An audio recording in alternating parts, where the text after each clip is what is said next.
அண்ணா பல்கலைக்கழக மாணவி பாலியல் வன்கொடுமை நிகழ்வை கண்டித்து பாமக மகளிர் சங்கம் சார்பில் சென்னையில் போராட்டம்.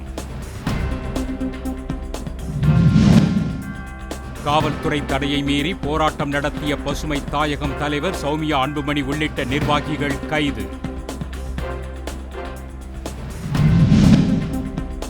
அரையாண்டு தேர்வு முடிந்து பள்ளிகள் திறப்பு. 3ஆம் பருவத்துக்கான பாட நூல்களை மாணவர்களுக்கு வழங்க ஏற்பாடு. ஜம்மு காஷ்மீரில் கடந்த ஓராண்டில் பாதுகாப்பு படையினரால் 75 தீவிரவாதிகள் சுட்டுக் கொல்லப்பட்டதாக நடுவண் அரசு தகவல்.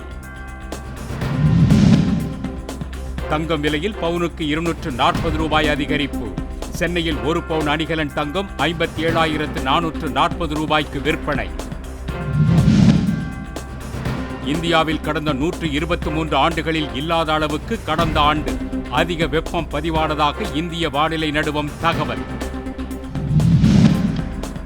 கட்டுக்கடங்காத பக்தர்கள் கூட்டத்தால் திணறும் சபரிமலை.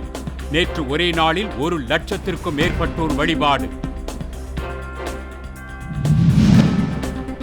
ராணிப்பேட்டை மாவட்டம் ஆற்காடு அருகே பாலாற்றில் புதிதாக மணல் குவாரி அமைக்கப்பட உள்ள பகுதியில் அரசு அதிகாரிகள் ஆய்வு.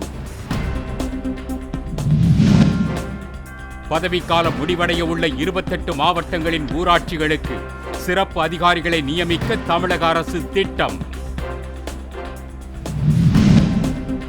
மேட்டூர் அணையிலிருந்து உபரி நீர் திறப்பு 1000 கன அடியாக அதிகரிப்பு. அணை நீர்மட்டம் 120 அடியாக நீடிப்பு.